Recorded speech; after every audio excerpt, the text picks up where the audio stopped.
Une délégation des responsables du PNUD a été reçue par la présidente Paulette Missambo dans le cadre d'une mission d'évaluation des besoins en matière électorale. Reportage.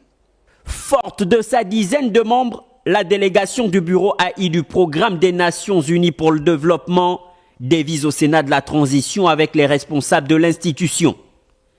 En face, Paulette Missambo, la présidente, est entourée des principales figures représentatives de la diversité qui la compose, traduisant son visage inclusif.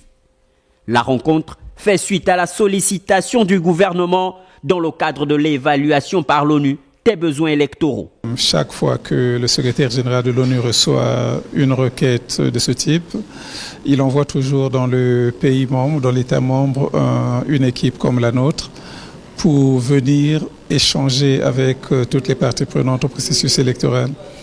L'objectif de ces échanges étant d'identifier les besoins spécifiques à l'État membre et d'identifier aussi les défis et les risques qui pourraient venir à surgir. En clair, l'ONU veut accompagner les autorités gabonaises vers un aboutissement réussi de la transition. Il est superflu de rappeler que le Gabon est un État membre des Nations Unies. L'accompagnement que les Nations Unies offrent est multiforme. Ça peut être un accompagnement sur le plan politique en termes de bons offices, en termes de facilitation des dialogues. Ça peut être un accompagnement matériel, logistique, un accompagnement en termes d'expertise électorale. Acteur de premier plan dans la gestion de la transition en cours, la présidente Paulette Missambo est revenue sur les grandes lignes de son chronogramme. Bien en phase sur le respect de celui-ci, elle a entre autres plaidoyé pour l'accompagnement de l'ONU en matière de formation citoyenne pour la suite du processus.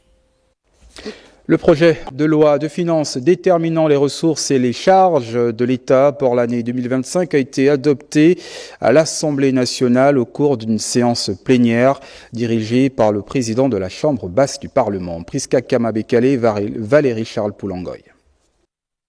Un seul texte de loi était examiné au cours de cette séance plénière dirigée par le président de l'Assemblée nationale de la transition, l'honorable Jean-François Ndongo, en présence des membres du gouvernement.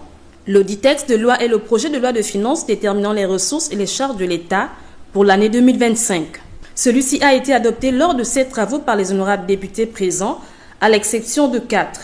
Rappelons que le projet de budget de l'État pour l'exercice 2025 est équilibré en recettes et en dépenses à la somme de 4 204,9 milliards de francs CFA contre 4 162 milliards de francs CFA dans la loi de finances 2024, soit une hausse de 42,9 milliards de francs CFA. En termes de recommandations pour le gouvernement de la transition, en voici quelques-unes.